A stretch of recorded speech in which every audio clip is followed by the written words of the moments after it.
Hello and welcome back to OT, the podcast. We're here to talk about watches, time, and how to spend it. My name is Felix Schultz. And my name is Andy Green. Do you know what we've got today, Andy Green? I sure do. We have Scotland's biggest watch podcast joining us for a call. Rikki from Scottish Watches. Yeah, one of the premier Rick themed hosts of aforementioned podcast. Yeah, one of the Ricks. We have Rikki, which is going to be quite exciting. Good to chat to Rikki. We've spoken a little bit more recently, and definitely over the years. They're a bit of an unstoppable force, and 200 episodes, good 2 time. years. They're OGs. Yeah, 2 years, 200 episodes. I think they've just celebrated, or they will be very, very shortly. And to celebrate, they're doing a special watch with Swatch, where you basically can use the Swatch customize function and drag. Hang on now. Let's not You're gonna let me give it drop all it? away. Okay. We've got to let Rikki explain the process. There's some details and I was going to say that. I drama. was just giving them the teaser. Ricky's going to explain it all. He 100% will, and tell us how Scottish Watches ended up working with a brand like Swatch, which is a pretty big deal. So, yeah, he'll be on in a moment, Felix. But before that happens, what's going on? Well, I got I don't know if you're familiar with the Watch Pro newsletters. I'd recommend anyone that takes more than a passing interest in watches and wants to sort of see a bit of the behind the scenes action to subscribe to Watch Pro. They are US and UK editions, but I think their latest big interview spans the globe. They have interviewed Hodinkee founder Ben Clymer on how to build a $100 million e-commerce and media empire. You read this, Andy? I have. What do you think?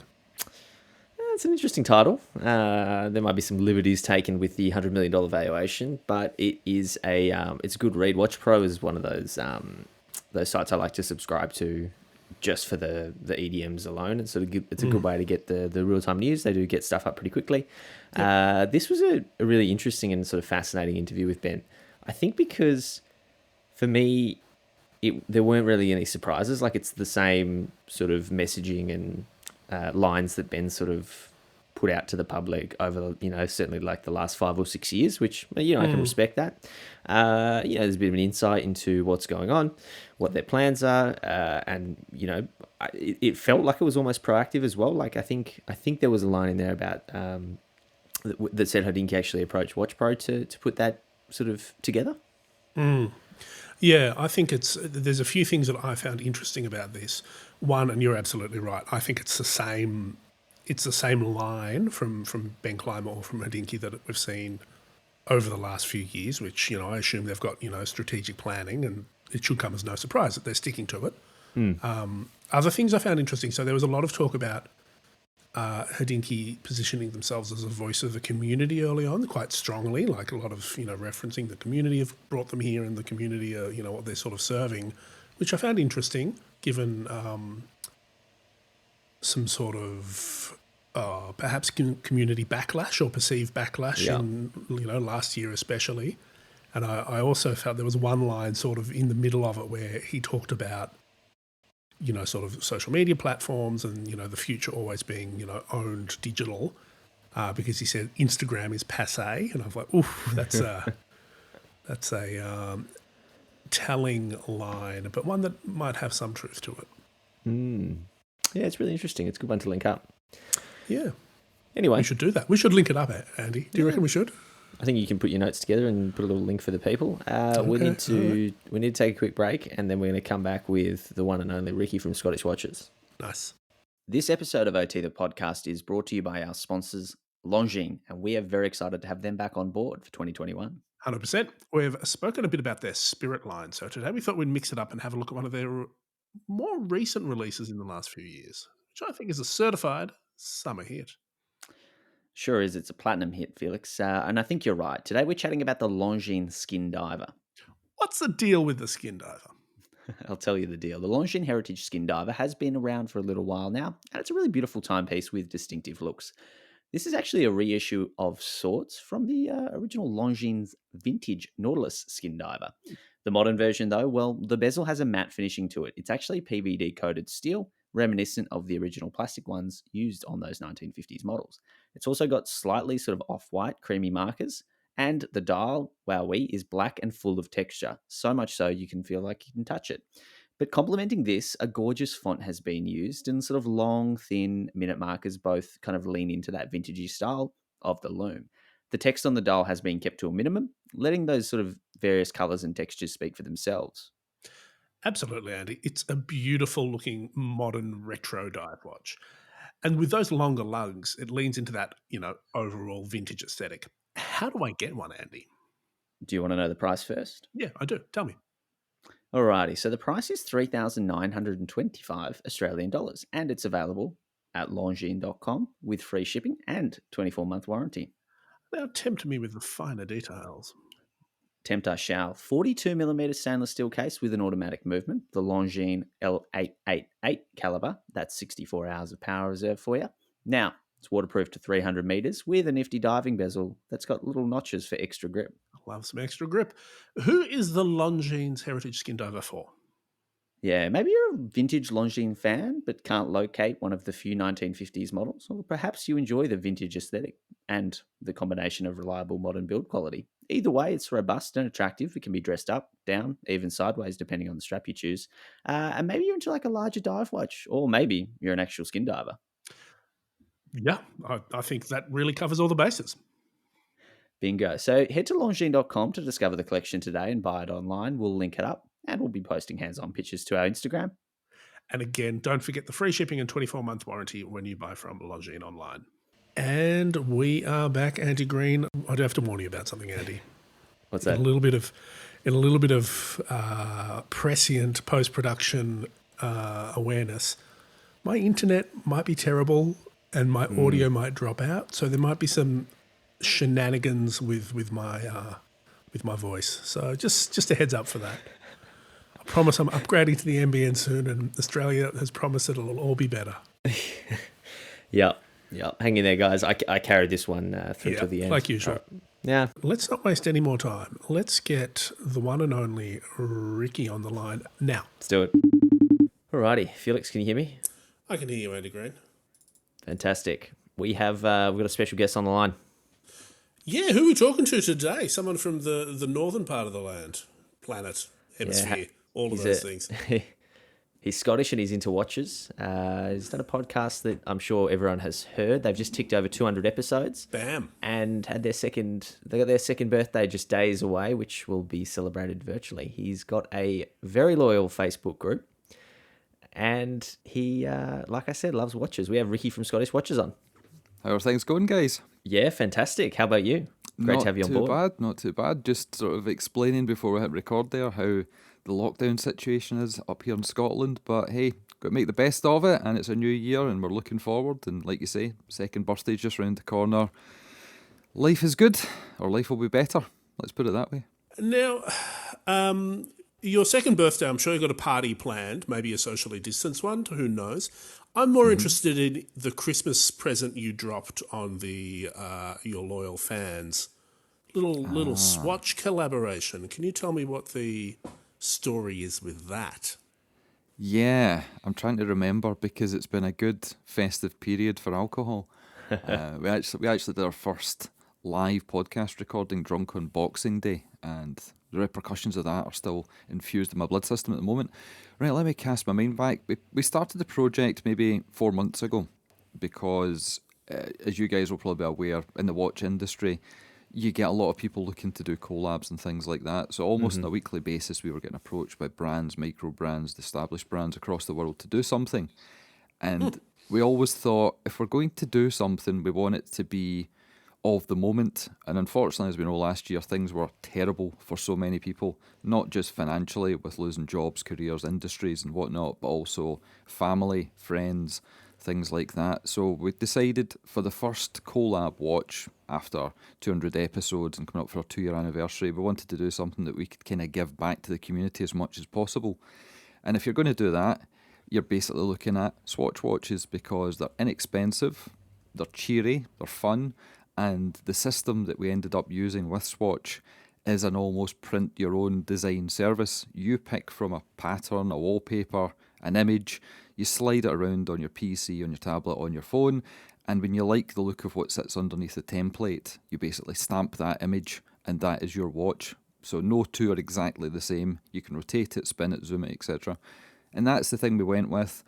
It was about 4 months, 3.5 months worth of back and forward with the guys in Switzerland because, as you know, the Swiss watch industry is a little bit antiquated and they had their thoughts on things, we had our thoughts on things. And eventually, the day before Christmas Eve, we finally get the go-ahead and it went on sale. And that is basically the story. There's lots more to it, but we can get into that shortly. Yeah, I mean, you kind of mentioned how it came about, but obviously Swatch is, part of the Swatch group. How did it feel for them to sort of approach you and kind of, I guess it legitimizes what you've been doing with those 200 episodes. It's a pretty big deal. It was a combination of Dave Sharp, Floatlight, one of the guys that we've known for years and who's now sort of part of the team. He's just sort of become more and more involved with things over the last 24 months there. He had a relationship with the guys at Swatch UK because he probably buys so many of them, they bring them to like Christmas parties if they still had them. And he was speaking to them and the idea came back and forward. So it was more a collaboration again there to come up with the idea instead of Swatch approaching us or us approaching Swatch. But very few companies we heard afterwards get the opportunity to do what we did. We were the only company to be approved in the last quarter, I believe, of last year to go ahead with the Swatch XU project, which was a bit of a sort of mind blower. They'd said no to so many different brands across the world, across different segments. It's not just like watch blogs, watch industry people. You get artists, you get clothing designers, you get all different types of folks collaborating with this type of project because the print design service means that fans of an artist, an illustrator, or whatever can get involved with their fan base and do something collaborative together that really sort of works out in the benefit of everybody. So for us to get that opportunity, it was mind blowing. And until I got the watch delivered to my house, I still didn't believe that it was going to happen. So it's kind of mind blowing that it went ahead, that it's been received so well. And like you say, I mean, Swatch, you don't get bigger. And with Swatch watches, you don't get more accessible. It's at the lowest. I think we're the lowest limited edition collaborative watch in the world. So hang on. So the lowest limited edition. What does you mean by price or by like number? What's the price? So what about number? Well, that's the thing. Everyone thinks of a limited edition as in, oh, I've got to act super quick because there's only 100, Sure. 150, 500, 1,000 to get.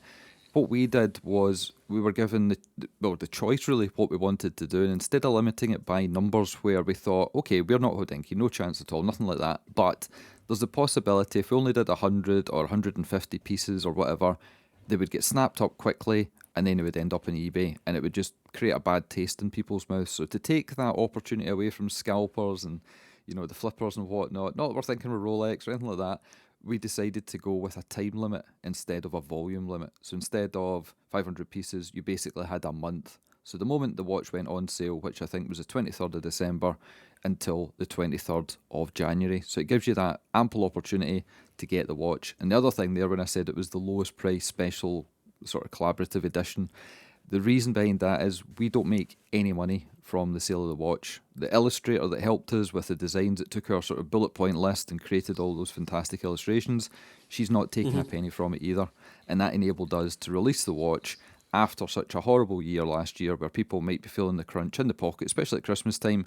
And instead of making X amount per watch, we make nothing. Swatch basically do it at the lowest possible price, and any enthusiast that's interested in Scottish watches, Scotland in general, or just a fun piece as a souvenir of the best of the year and what we've done can hopefully afford to get one. That's cool. And how can I sort of ask? Do you have any idea how many people have grabbed one or picked one up, or you can ask, but I can't tell you because I don't actually know myself. Well, I mean, surely you've got people, in your Facebook group must be getting incoming yet and all that sort of stuff. On the side of us seeing fans and folks buying the watch, I mean, from the moment it went on sale, we had people sharing Instagram stories. DMing us, emailing us, speaking on Facebook. Not only when they were buying the watch, but then when they got their shipping notifications where we're getting screenshots of that put on Instagram. And finally, when the watches arrived, again, because everyone was slightly different, slightly unique, and showed a different pattern, it was just amazing to see what people's minds had come up with. And there was loads of designs we didn't even think people would come up with. Because we used a woman that is fantastic in her own right as an illustrator, but is also part of the watch fam and sells things on Etsy and has a great fan base. She's actually authored children's books. A lot of her fans, not Scottish Watches people, but her fans, bought the watch to basically honour her. And they were picking parts of the watch where her little logo appeared instead of like the Scottish Watches logo. So things like that just appealed to us. It was fantastic. And the feedback we've had from pretty much, I don't think there's a single person that said anything negative that I've seen. Everyone's loved the idea because no one's getting forced to buy it. Super inexpensive. We're not making any cash. It's for the community. And if they don't like it, they don't have to buy it. Yeah, that's cool. That's cool. So you mentioned the designer, illustrator who did it. So that was Diana Evans, if I'm not mistaken. How did you land on Diana's work? Well, she's been listening to the podcast for quite some time, and she'd occasionally messaged us on Instagram, and we followed her back, and we saw what she was up to. And her style of design is very pop art. I don't even know what style of comic look it is, but it's sort of line art and very colourful. It pops out. And with the Swatch XU platform, you can print on the watch head itself, so the dial's printed, but then it flows onto the strap, both sides. Yeah. So it's difficult to imagine unless someone's seen what we're talking about. So maybe in your show notes or on Instagram, you can post up something Link it up. there. Yeah, definitely. You have to look at it to understand. Imagine just a transparent watch and then over a design template, and that's what's underneath. So her designs mirrored our sense of humour. We've obviously, like you guys, we're a bit funny, a bit cheeky, and we throw in little things. Ideas come to us when we're recording shows, and we've made up catchphrases by accident. We've talked about silly things. We've made mistakes that have become memes in their own right, and we've included a lot of those things. Some examples would be a couple of years ago when we were recording an episode with Oris. They were talking about producing watches for different places, limited editions, and they'd said that they'd produced a watch for the bomb squad here in the UK. And just off the cuff, I said, what kind of watch was that? Was that a watch with no hands? And that became a meme in itself. Thankfully, we heard from people in the bomb squad. They thought that was a funny joke, so we got away with that. We didn't have to check our cars every time we went out afterwards. But things like that have happened over the last 200 episodes that have just slipped in. We included those. Plus things from Scotland. We've got thistles, we've got haggis, we've got Loch Ness Monster, we've got cans of Iron Brew. Don't know if you guys get that down where you are. Yes. Good. Select stores, yes. Excellent. So we've got all those things, and then some of the sort of quirky things from the show. So even if you're not into Scottish watches, you've never heard of us, if you go into a Swatch store or you're on the Swatch website and you see that and you see Edinburgh Castle, the Duke of Wellington with the traffic cone in his head, or any of these Scottishisms, it might appeal to you and you go, yeah, be a souvenir for Scotland. Yeah, that's really cool. So looking at the site now, it's as you said, transparent watch, and you basically drag across a pattern that has all of these little animations on it, or illustrations, I should say. Yeah. Being so many in-jokes, did you have to kind of explain it all to Swatch, or did they just sort of trust you on the the meaning of it all? Well, I'm glad you asked this after the watch has been sold, because we didn't tell them anything. We hoped. It's one of those ones, if they don't ask, don't tell. Right, okay. Right? The only... Beg forgiveness, don't ask permission. That's the one. It's the Facebook way. So we created the design. They obviously had to check it. There was multiple stages. First of all, me, Dave, Rick, and a few of the folks on our Facebook group. I was a little bit sneaky. I went on to Instagram and I posted a message up saying, we're thinking of doing like a poster print. Our memory isn't as good as yours. Can you remember anything from the last 200 episodes we've said that's vaguely funny that we could include as a graphic? Didn't tell people a watch was coming because we didn't want to spoil the surprise. And everybody came back with all these different things that we'd pretty much already thought of. There was maybe one or two things we hadn't. And then we took that as a bullet point list, gave it to Diana, having seen her illustrations, and she converted that to the visuals that you now see in front of you. And to be 100% honest, we didn't ask her to change a thing. The first draft we got from her was bang on. The only things we had Wow. to change were when Swatch saw it and said, actually this, actually that. And the only real modification we needed to do was we couldn't include our logo, which is a very stylized version. Excuse me. Our logo, which is a very stylized version of a watch head, because their design team basically said you can't have a watch head on a watch. It kind of looks a bit Inception-like. So that was the only change we had to make. And also, we couldn't include something that looks kind of Rolexy Submariner-esque on a Swatch watch. That was the only change they asked us to do. There wasn't anything else. They allowed us to use everything else. Yeah, it was fantastic. They didn't ask us to explain stuff, which we thought they might have done, because, you know, the Swiss watch industry, very strict and proper and prim. No, they just You went, got jock "Oh, we like straps it." on there. Sorry? Fascinating. You got jock straps. We've on a got Swatch jock watch. straps on there. Yep, that was a joke that I made about Bark and Jack maybe coming out with a new line of Scottish NATO straps. One thing that put us in good stead is that the Swatch XU guys had previously done a watch with an illustrator. Don't know who it was, but it was a direct relationship between the two. And on it had drawings of male and female genitals. Amazing. So we thought, Wow. if that went ahead, we shouldn't have any problems. And we didn't. Sure. They did. Swatch used to have one of their famous ones was the Bunny Sutra. I think that was Right, Swatch. no, Hopefully, I I'm don't not know going to that get a one. legal letter. Yeah, it's rabbits in some intimate In what? positions, I guess. Oh, wow. Or Experimenting. not too explicit, but sort of, on the line. Anyway, get it. I feel I should move away get from it. this dangerous topic of conversation.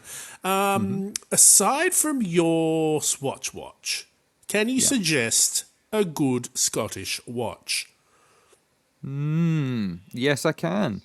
Funnily enough, just in the last few months there, one of our local watchmakers, who primarily dealt with the fashion style of the industry, really, and has a lot of retail shops here in Glasgow and Edinburgh, a company called Pollen, don't know if you're familiar with them. They do that kind of thing. Sort of walk in, buy a watch, pretty cool. Mostly it was quartz numbers, very well put together. I got one a couple of years ago just to kind of support a local Scottish business that was doing watch stuff. But it turns out it's 3 sisters that started the watch business, and one of them is married to the guy, Lewis, that runs Anordain, and everyone's heard of Anordain. Lewis. Yes. What a man. Lewis, the man. Great guy, had spoken to him many times, and we've seen his watches many times, but it's the first time he's collaborated with his wife. And I suppose if you live with somebody, you don't want to work with them too much. But they did. They got together and they produced under the Pollen brand the thing that came out last year called the Neo. And we got one of them in to check out and review. And it's only £395, including VAT here, for an automatic, put together, made in Scotland, with mechanism comes from Japan, I think it is. I think it's Maota that's inside it. And it's got a customised dial that was put together here in the UK by a Scottish designer. So it's got lots of little traits on it from different places, unique typography that was created for them. And as I say, less than £500 for a great little Scottish watch. There are other brands in Scotland, but it's, I think Marlowe, they were based in England. They've moved up to Scotland and to Perth. They're doing things. We're speaking to them. But apart from that, for a decent-sized country with a small population, we don't really have a lot of watch companies in England. There are many, but up in Scotland, maybe we should start a revolution up here. Well, it seems like the sort of thing you do, in the hills in the winter. I can imagine, old guys Sounds like making Switzerland. watches. Yeah, I can see some similarities there. But Definitely. yeah, let's see if you can get Roger Smith to move north. Funny you should mention him. Yeah. Is that the next limited edition? No, it's not, because then we'd have one watch coming out every year. So, no, Roger's, I don't know if you guys are aware of this as well, but Roger and Mike France, plus others, started the Alliance of British Watch and Clockmakers last year, just at the tail end. And in a couple of weeks' time, I've been invited to host his first live seminar online, obviously not in real life. So, no, Roger's a good guy. Got to start work with him at the end of last year. We were doing an interview with Mike France, Christopher Ward, and Mike had technical issues, a bit like yourself there, Felix, at the start of this conversation. And Apologies. by pure accident, he didn't record the podcast we were supposed to because he didn't have something plugged in, and 20 minutes in I clicked that something wasn't right. And he said, listen guys, I've got some news. If you want to reschedule this for tomorrow, then I can tell you about it. And I was like, well, Mike France wants to tell me something tomorrow, we'll record tomorrow. And it was, listen, me and Roger Smith are doing this thing. Would you be interested in doing the first interview on it? And we did. And it was fantastic. And it caught us so unaware that, tomorrow Roger Smith's coming on to tell us something. We forgot it was Roger Smith. You know, the one of the greatest living watchmakers on the planet. So he came on the show and we start talking about everything to do with this new alliance. We start taking the piss out of him because that's what we do. That's our shtick. And at the end of the call, we're like, right, see you later, guys. And then I came off the call going, that was Roger Smith. So that episode was fantastic. It was a real good laugh. And from there, we've worked with the guys at the Alliance and we've donated our time to help them build up on the media side of things here in the UK, whatever it is we can do to help them. And from that, they've asked if I can help host things because apparently after 200 episodes, I'm not as bad as I was at the start. You've picked up a few things along the way. I have indeed, yes.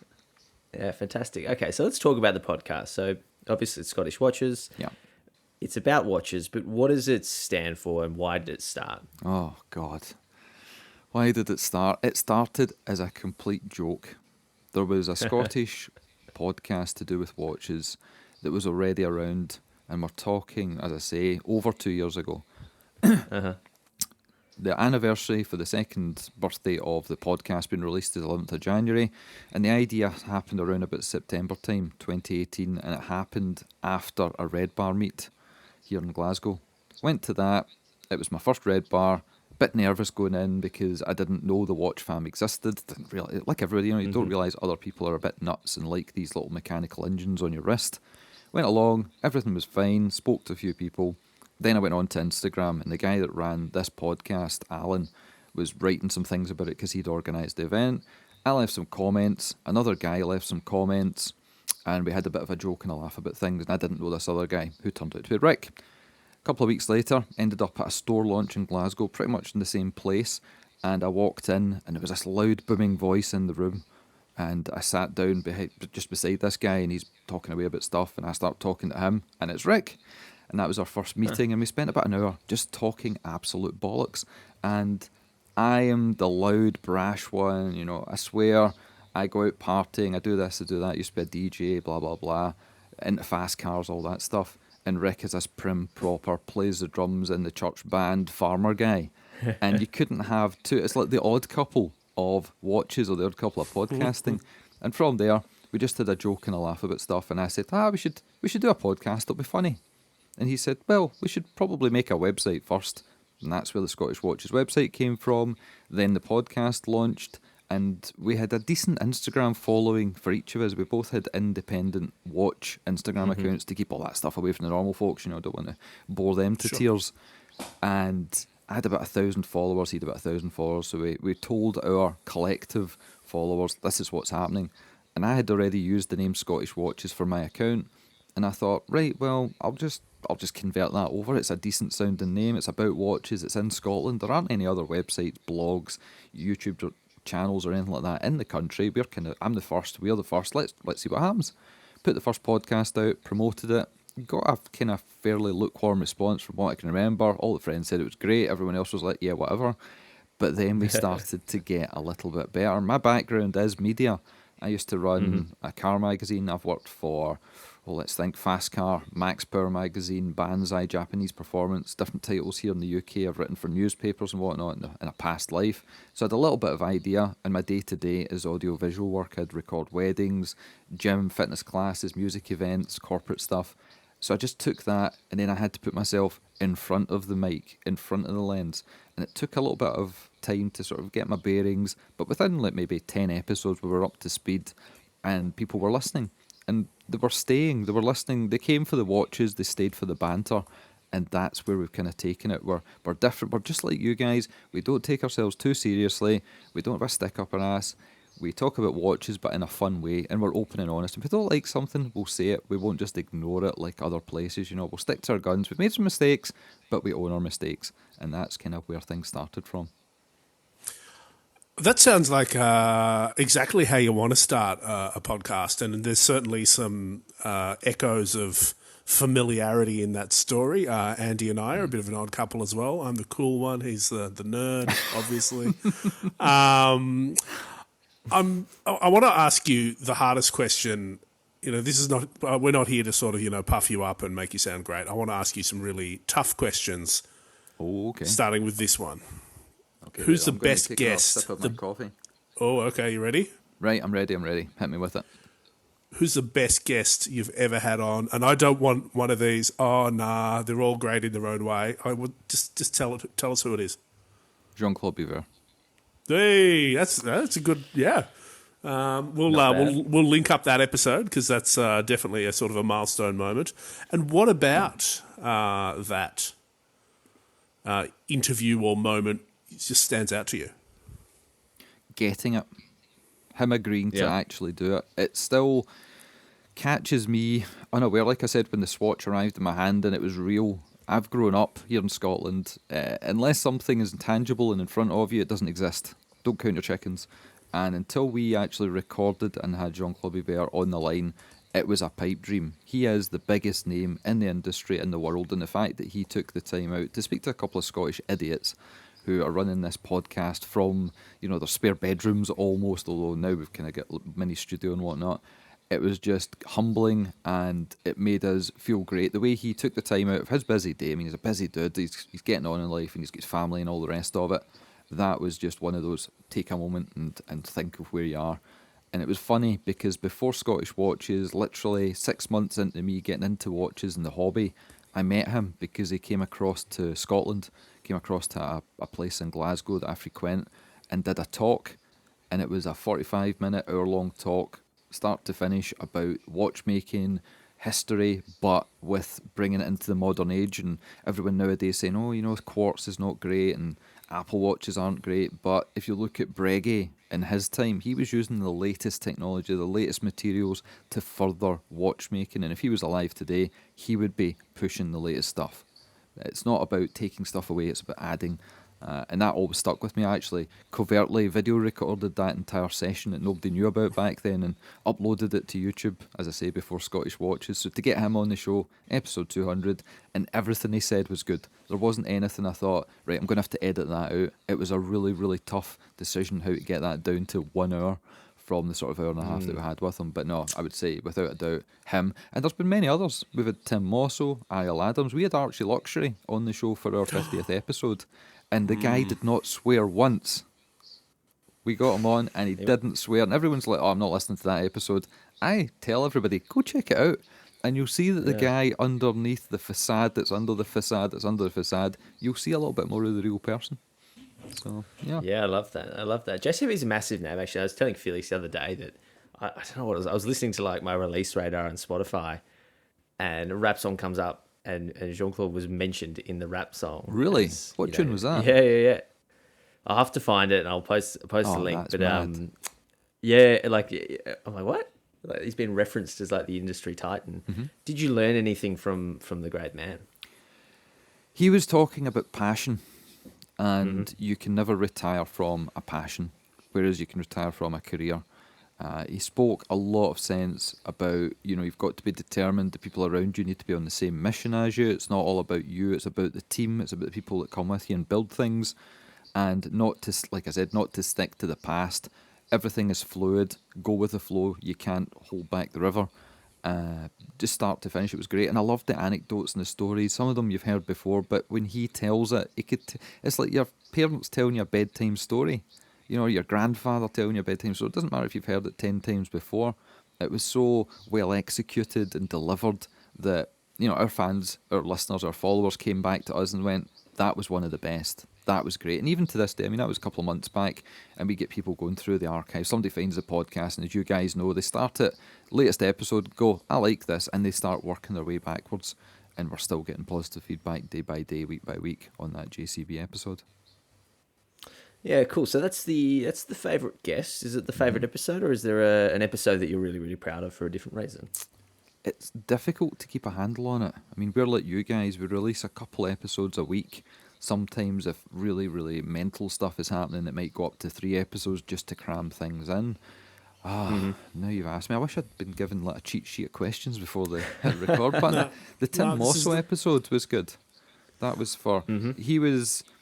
I don't know, if you want a fanboy about something, when I get into the hobby, it's 4 years almost to the day since I did. It was the start of January 2017, and it was Watchbox videos with Tim Mosso that I kind of found first on YouTube. And that guy, as you well know, is a machine. You know, he can just hit the road running and keep talking for an hour without taking a breath, without taking a sip of water. And to listen to him, not just talk about cars, but machinery, as in German sports cars, Italian sports cars, his love of music, different concerts he'd been to. That was a really good hour that disappeared so quick. Ariel Adams, we've had him on many times. When he comes on the show, it's almost him interviewing us. So it's an easy edit for me because I don't have to do so much. I'm trying to think. We had Brian Duffy, the CEO of Watches of Switzerland Group, that turns out he'd be a great was one. born. He was fantastic. He came onto our show, and I'm Glaswegian. He's Glaswegian. It turns out he was brought up literally 4 miles away from where I was. Obviously, he's slightly older than I am. And he's so prim and proper and polished because, you know, CEO of Watches of Switzerland Group has to be careful. You know, he deals with Patek, he deals with Rolex, and we're speaking away, and it's all corporate speak. Then in the background, my house is, as we spoke about before, my home office is at the front of my building, so it's close to street level. And an ice cream van, or ice cream truck as maybe you guys call it, went down the street playing its little tune. And I said, oh, there's the ice cream van, just a wee second there, and we'll wait for it to pass and we'll continue. And Brian clicked out of corporate mode and went, I used to drive an ice cream van. I'm like, really? Because you can't imagine this guy doing that kind of job. And he went, yeah, back in the day, back in Glasgow, I used to drive an ice cream van in this area. It was a really, really dodgy, shady area. And I said, oh, back then there was a thing called ice cream wars between different drug gangs in Glasgow. Did you ever like get involved in that kind of stuff? You're like, oh, I get chased by them back in the day. And I'm thinking, here's the CEO of Watch the Switzerland Group telling me about gangland violence in Glasgow back in the 1980s. So it was just to take something out of a conversation of watches to that and then back in. It levelised everything. It humanised his story, and it was good to see beyond the sort of veneer of the corporate world back into. It took him back to Glasgow, back 30 plus years. That was a great episode, that one. That is great, and I think that's really interesting. Like, he is, they're huge. Like, Watches of Switzerland, you know, if people listening aren't aware, they're big in the States as well. Do they own Torno now? I think they've bought one of the US chains. They did. They recently got Analog Shift, James Landon, and they did. Was it Mayors maybe in the States? Either way, but like I get the Watch Pro emails saying how much money they make. Big. Like, they're huge, Massive. and that sort of seems like a pretty aggressive recent growth in some ways. And I was just wondering, like you're saying, you've been in the scene for a few years now. What's changed, do you think, in the time that you've been sort of an enthusiast and a professional in the watch fam? What has changed? See, that's an interesting question I've never thought about because I'm so recent in. You can never learn everything. So day by day I'm learning things. So maybe something has changed before I've got to it that I don't know about. But I would say that social media, the online presence of watch brands in the last 4 years has dramatically changed. And I know you guys are massively into this hobby, whereas before this I was into motorbikes, music and cars. It's such a fresh thing that I'm picking up new things every day. I can pick up a magazine that's 5 years old and read something in it because I didn't know about it and learn. So I would say social media has got massive. Instagram is where it's at because it's a visual representation of objects and desires.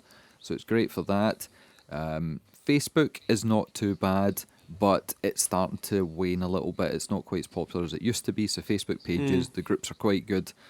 But the in-person meetups were starting to really take hold, and up until COVID hit last year, that was a growth area that I saw here in the UK. but we're involved with the Red Bar Group. Dave Sharp, who we work with and is part of Scotch Watch's team, he runs the UK sector pretty much. The guys in London work with him, the guys in Scotland, and it was the meeting up in person and checking out what people have without any of the snobbery or worry that I'm going to turn up and it's going to be a room full of 5711s and I'm wearing a G-Shock. That was where it was at, and then that disappeared. And then the most recent thing that we've twigged on, and we mentioned at the start of the show, maybe before we hit record, is the Swiss watch industry has got a clue now about technology. They had to learn what Zoom was last year because they couldn't meet in person. And maybe a couple of years back, if we'd said to somebody, one of the CEOs, maybe Jean-Claude Biver, maybe not, because he is a switched-on guy, he loves his Apple Watches and whatnot, and is connected. But if we'd spoken to a company or a CEO and said, let's use Zoom for this, let's use that, oh, no, we don't understand that, let's make a phone call, let's meet up in person. Fly you out, yeah. Yeah, it's just changed days, and that's been fantastic. On the negative side, literally 3 months into the hobby, and I hit the road running with this thing. It wasn't like I bought a watch and I was like, that's pretty cool. 5 months later, bought another watch. Within 3 months, I had bought my first watch. It was knackered. Knackered's a word that means broken, for anyone that doesn't understand what that Understood. means. Yeah. Good.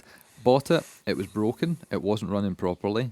I thought there was something up. I wanted to find out what was wrong instead of returning it. Went on the internet, Googled what's wrong with this, put in the description, found the Rolex forum, joined, read stuff, was like, holy crap. Found the YouTube channels, found Watchbox, massive amount of interest for me, new hobby, didn't expect it. And within 3 months, I was in Baselworld. And that was a baptism of fire. Yeah, Scotland is so close to Switzerland, it costs literally $30 to fly return to Basel and back. So I flew out. Yeah, I know, guys, I must have really hurt when I said that. It hurts the Americans when they hear it as well. But I flew over, took an hour and a half to get there. There was a shuttle bus from the airport straight to Basel. Didn't have to figure out anything. I mean, before that, I wasn't travelling internationally. I'd only been out of the country a few times. Basically, everything I do is based here in Scotland or the UK.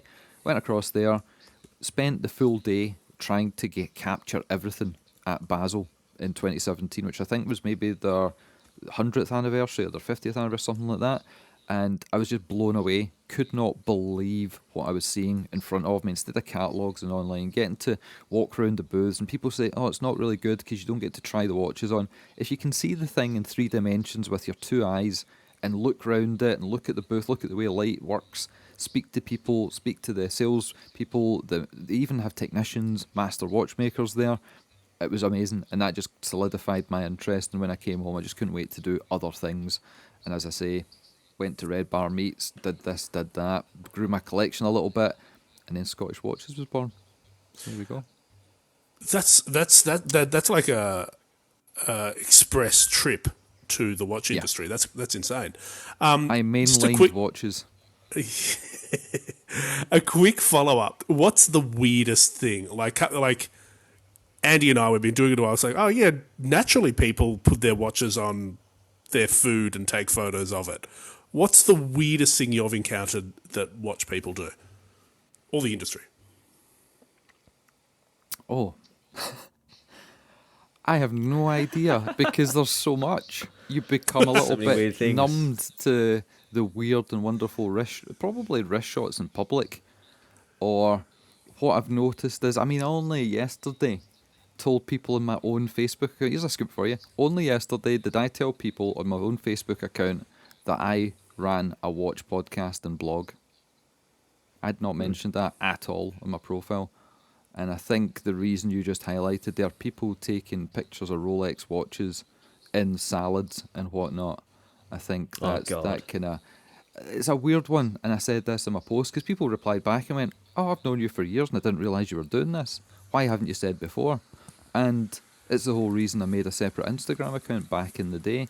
It's weird, you can talk about fast cars and Ferraris and Lamborghinis, and if you've got one, that's brilliant, well done you. You know, you can post photos, but see if you post a photo of a luxury, expensive timepiece, non-watch people sometimes will look at you and think you're a bit of a dick, as if you're kind of showing off. So it's probably that kind of mix that puts me in a position where I kept it quiet. But yeah, the whole food and watches thing, weird things that I've seen in the industry.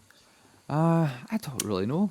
There's so many of them, it's hard to pinpoint down. How about you guys? What do you think? Oh, so much, so much. I mean, naturally, it's a hobby that picks in that lures in, you know, a whole bunch of different people. So, I mean, the idea of simply just posting a watch to Instagram is quite obnoxious if you zoom out and think about it, right? Like, imagine. Well, I mean, we were doing it 5, 6, 7 years ago.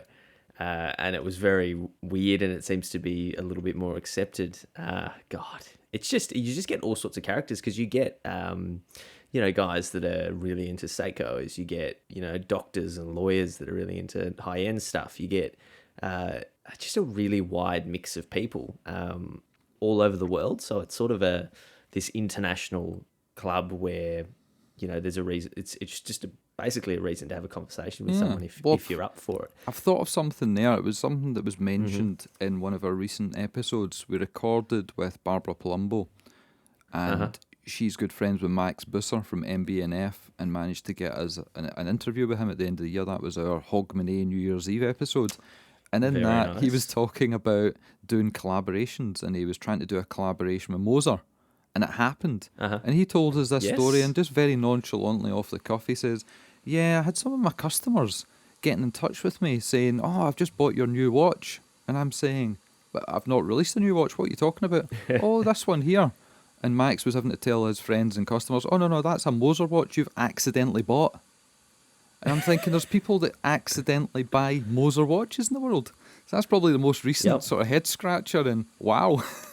But there we go. There's another fantastic episode. There's just so many of them. Max Busser, he gave us an hour of his time and had to immediately jump on to the next Zoom call, and we had a great chat, and we took it down avenues just like you guys do. Because it's such a comfortable chat, people expand the horizons of the communication. He was telling us he used to program in a Commodore 64 back in the day, and then used to do assembler and Fortran and all these things because it appealed to his engineering mind. So it's really good the way things develop. He's a very interesting character, and he's just a lovely personality to be around. I think Felix and I both have had the opportunity at Basel's Pass to sort of say hello, and that's a cool brand. That's a cool collaboration. I do find it funny how people just sort of end up, you know, accidentally buying things or bidding on things, or the internet can be. I mean, I think it's more. It relates more to the internet. It's sort of an unusual hobby in a place that can be really, really weird. And listen, I've really, accidentally really bought socks on eBay at 3 a.m. when I'm drunk. I've never accidentally bought a Moser watch. I mean, maybe that's one of my goals. That's a 2021 goal. Well, I was talking to a mate just earlier today, actually, that I saw, and he bought the Bulgari Octo Finissimo, and he thought he was buying it in titanium. Turned out he bought the stainless steel because he didn't read the description exactly that closely. And he wasn't mad about it. At least he didn't buy a PlayStation 5 photograph. Yeah, box of bricks or something. Yeah. Jeez. Hilarious. Well, let's talk a little bit more about the UK, Wiley, because we've touched on, obviously, COVID's got you guys back in lockdown, but Brexit's also been wreaking a bit of havoc. Has that changed the watch scene? Do you expect it to change the watch scene at all? It probably will. It's very hazy as to what the hell is going on. We're only 6 days past when it happened. A lot of the country didn't want it to happen. Most of Scotland didn't want it to happen, but as we are a very small part of the UK, we get dragged along with. We weren't the loudest voice in the room, unfortunately, that time. But already we've seen or heard that different countries within the European Union that used to sell to the UK have basically said no.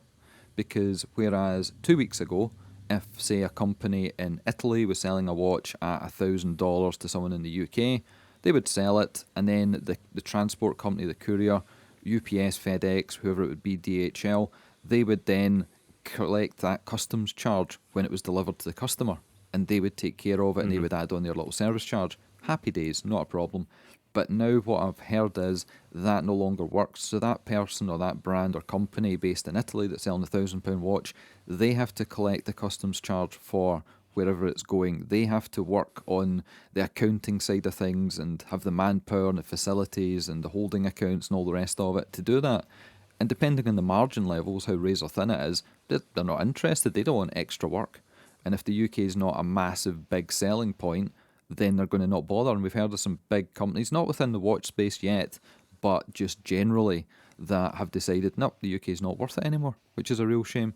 Now, Switzerland isn't exactly in the EU from what I've been told again, so they will continue to do so. But as you know, Swiss companies have got divisions that fall into France, that fall into Germany for logistical reasons. We don't know how that's going to affect things. We just have to see how it's going. And some of the watch companies that are selling across the world, they're getting a little bit muddled up with the VAT system, especially on second-hand goods. So it's a bit of a mess, as is the whole Brexit situation, as is the whole country at the moment. We're just going to have to hamper down and see how things kind of work out there. Yeah, 100%. Yeah, okay. Very, very cool. Felix, are you there, by the way? No, I don't think you can I hear think me. we've lost Felix. The show must left. go on. He's Felix has left fixed the it. conversation. Brexit infects it. That's it. That's okay. All right. So we've talked about favourite guests, favourite episodes. What about the favourite moment of all of the of all 200? Was there a time when you really felt good about the show and you just thought, wow, I've created something cool here? That's a tricky one. It's a day-by-day process. And because what we've done is very fluid, there's no structure to it, because we just want to work. We wake up today, something happens. Yesterday, new Speedmaster came out, so the show tomorrow or today we record will be about that. Everything changes, and if we try and structure it and make it formulaic, it's going to lose the polish and the humour. We like to say we're like the old Top Gear for watches. And for anyone that doesn't know what I'm talking about, that's Jeremy Clarkson, Richard Hammond, James May from the late 90s, early 2000s forward. And they just, it's a show about cars, like we're a show about watches, but you come for the interaction and the chat and the banter and the little sly digs and jokes and innuendos that we put in there. So across the last couple of years, it's difficult to say. Obviously, getting the Swatch Watch, our first ever watch, in collaboration with such an amazing company, such a large company, that was a pinch me moment. When we were given the go-ahead with our legal team, that was a pinch me moment when we got Jean-Claude Biver.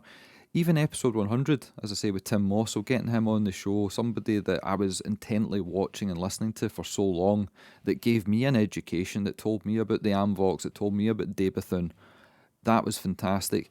And the emails we get in, we've recorded episodes with Jean-Claude Biver, and then we recorded an episode with a guy that's 21 years of age and works in Glasgow and is a uni student. It's a guy I'd met a couple of years ago. And we got almost on release the same amount of messages and emails about Jean-Claude Biver as we did about this 21-year-old who was telling a story about not being treated fairly walking into ADs because nobody believed he had the means to buy a watch. Those are the kind of things.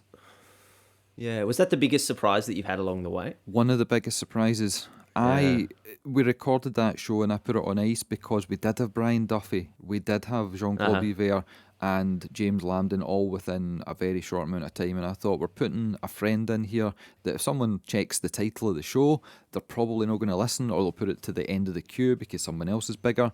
So I did a little bit of clickbaity magic. I called it TED Talk because his name's Ted, and I used Ted, the little bear from the very dodgy Seth MacFarlane films, put them in just to bring people in so they wouldn't avoid that episode. And we've not had one single complaint or message in the negative. Everything was like, that guy was brilliant.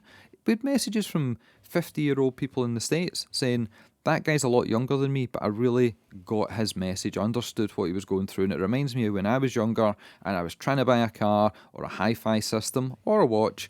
And yeah, we're going to bring him back on because he's got lots more stories. It's not just about veterans in the industry, it's about real people. And we've had collectors, we've had designers, we've had all kinds of different folks on the show. We've even had YouTubers that deal with fashion. The guy that runs Real Men, Real Style, Antonio, had him in the show.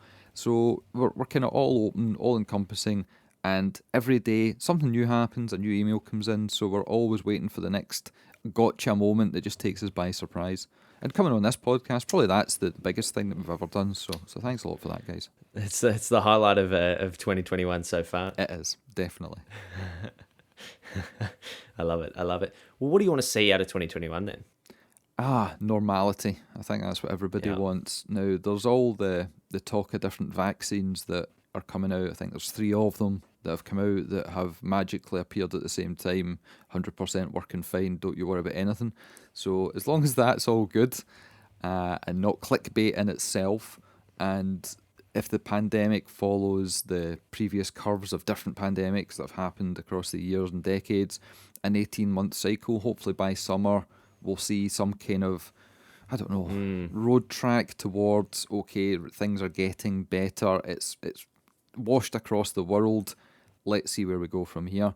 I think it's changed the world indefinitely. We won't go back the way. The internet structure across the planet held up, which I didn't expect it to do, because I know it's all tin cans and string, but it did. It held it together. The watch industry held it together. And even speaking to dealers here in the UK, we've got a great relationship with most of them. One in particular up here in Scotland, Chisholm Hunter. They were massively into person-to-person selling, which was great because the stores they have are very polished and look fantastic, and they had to go online as Scotland and the UK locked down, and they quickly saw that there was a demand online as well as in store that's continued even when the stores reopened. So I think changes this year is getting back to a little bit of normality. It'd be lovely to do in-person meetups and see watches, but again, passing an item from one person's hands to another person's hands, probably not the greatest thing in the world at the moment, and being up close and personal with these items, but that's where I'd like to see things go. Last year was great for communication, both locally, nationally and internationally, speaking to people, including you guys, who are probably the most faraway folks we speak to, you know, after we deported y'all. So yeah, that's what I'm looking forward to this year. More sort of person-to-person contact again, and trying to get back to a little bit of normality. I love it. I love that. Now that leads into the last point that I want to dive into with you, which is we've already started to see, this is a very early January. It'll be out in a couple of weeks, but very early January, we started to see some new releases just this week. And we saw some great coverage on Scottish Watch's website. The new Omega Speedmaster. What's the hot take there? To be honest, I don't know. Rick dealt with that. He was kicking about yesterday. I was doing other things because as much as Scottish Watches takes up a hell of a lot of time, it still is a project, and we've got day jobs and we've got businesses that we have to use to make money, to pay mortgages and things like that. So it was Rick that stumbled into that one. Dave Sharp, who's obviously Mr. Omega, knows everything that's going on. Even he didn't tell me ahead of time. He told me with 4 minutes notice. By the way, 11 a.m. UK time, new Speedy out, 4 minutes notice. I was asleep, so I didn't get that. The other guys did. And I think Rick had a little bit of fun with people on the internet and kind of gotcha'd them with some clickbait videos, which he's famous for. But yeah, it's been an interesting start to the year. But I don't know about you, it feels kind of odd, obviously with the COVID situation, but also January, this time of year, we're getting ready for SIHH historically, you know, and then it would be March and we would have Basel, and in between times there's a little bit of maybe Valentine's Day, so the jewellery side of things a little bit up in the air. Yeah, it's not quite the same. It's all virtual, it's all online, and yeah, there was that, and there was a couple of releases just at the tail end of the year. Obviously, our Swatch came out, and that took pride of place. But yeah, it's the new Snoopy of not the new Snoopy even. Well, the new Snoopy. There we go. There was the last big Omega release that's only now starting to drip feed out to the public. Yeah, that's pretty recent. You know, yeah. I mean, that was sort of September, October time. It got announced. People still haven't received their allocations through yet due to let me delays think. And everything. Let's call it delays in Switzerland. But no, the new one that came out that was released yesterday, I have now brought myself up to speed on it. The change of the movement to the Master Coaxial, the differences with the dial dot over 90. If you don't know what you're looking at, you won't see a difference. It's like the new sub. I suppose it is. I mean, Omega have upgraded their Speedmaster. Last year, Rolex upgraded their sub. There isn't much of a visual difference. Yes, there is with like the applied logos and whatnot, and on one of them, not on the other. But no, it's good to see the Master Coaxial technology coming through more instead of maybe that legacy industrial movement that they used before. Sure. Both have a place, but yeah, it's always good to move forward. Yeah, exactly. Do you have any inkling around any brands that are going to do well in 21? Anyone you think we should be keeping an eye on this year? There's a couple. We speak to a lot of different brands, but we get more of an insight to the smaller players because it's more personal, and you get to the heart of the matter quicker instead of going through PR agencies and reading legalese. There's a brand we've been speaking to for probably a year and a half now, called Horage, Horage, and they came about because the guy that founded the company's wife created dials over in the East, and 10, 12 years ago, when there was all the issues happening with ETA stopping production and supply of their movements to independence, this guy and his wife Susie, she looked at things and thought, that's going to have a massive impact on me creating and selling dials. We need to start making movements as well. And they didn't realise that was going to take a decade, but they stuck to it. And over the last 10, 12 years, they created a K1 movement from scratch, not based on anything else. It's massively cool. It's fairly inexpensive for what it is. And they then released watches, really strange looking watches and normal looking watches. They've got faceted sapphire crystals. They've got lumps of meteorite that have been carved out into watches. They're kind of the guys to watch, and they're going to be bringing out an in-house created, designed and manufactured tourbillon for less than $10,000 Swiss made. That should be out within the month. Very cool. That's a good one to flag, and we'll definitely link that up. Yeah. All right, Rikki, the question we ask all of our guests at the end of the show, at the end of the recording, is for some recommendations, things you've been listening to other than OT the podcast, maybe something you've been watching, maybe something you've been reading, drinking. What have you got for us? Oh.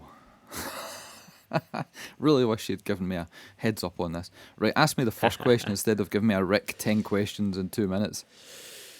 Well, it can be something you've been listening to, reading, watching, just a recommendation, something you've been enjoying you think other people will.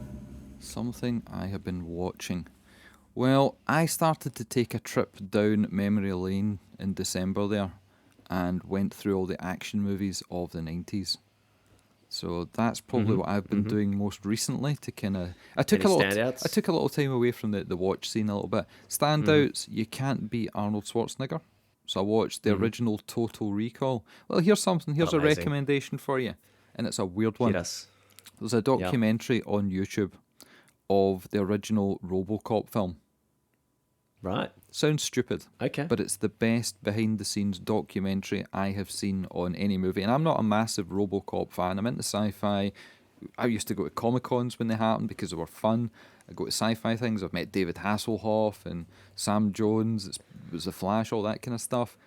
And this video, this hour-long documentary, really captivated me. And I sent it to a few friends who, again, weren't big RoboCop fans, not really into sci-fi, and they just watched it start to finish because the story of how that movie was put together, all the problems they faced, even while filming, people getting ill because they were in a foreign country where the water supply was bad. It's just fantastic. Anyone that's got any kind of passing interest in movies or film creation, even if it's not sci-fi, I'd recommend watching that for an hour. That's probably the strangest recommendation you've had, but that's the one you're getting today. That's an awesome recommendation. I love that. Yeah. All right. Well, Rikki, thank you so much for joining us. We'll do our best to link everything up and dig out those excellent episodes. We really appreciate you coming on. No problem at all. We'll tell the people where to find you, but Google Scottish Watches and you guys will come up. Yes. Felix committed his own Brexit, so he is messaging me saying goodbye and some other very dirty, filthy things that I won't repeat. But I'll send you screenshots so that you guys can pick that up later. Thank you so much for joining us. No problem at all. And we look forward to getting you guys on our show shortly as well. Yeah, we'll have to do it. Fantastic. Right, we'll have a great time, guys, and have a fantastic 2021. Beautiful. You too, mate. Catch you later. Bye. Well, that was quite the chat, Felix. Glad you could join us for a little bit of it. I'm back now. You'll be listening in the future to what went down after you dropped off to do something more important. But thank you to Rikki, thank you to the guys at Scottish Watches. Really cool to have them on and sort of talk to another watch podcast. As always, there are a few people we need to thank. Longines, of course. Get around them. We've linked everything up in these show notes, so check out longines.com. Felix, how do people get in touch with us? If you want to send anyone an email, maybe commenting on Andy's amazing jawline, you can send that to otthepodcast@gmail.com. If you want to send some DMs approving of my dulcet tones, that's ot.podcast on Instagram. Or, you could do either of those things to communicate about how much you appreciate Major Tom Media's post-production work, like we do. Thank you, Major Tom. Thank you guys all for listening. Don't forget to subscribe, drop a 5-star review, tell your friends, neighbours, sisters, brother. We'll catch you next time. Let's do it. Let's do it. Let's go. Let's get out of here. Let's go. Let's Skedaddle. end it. Bye.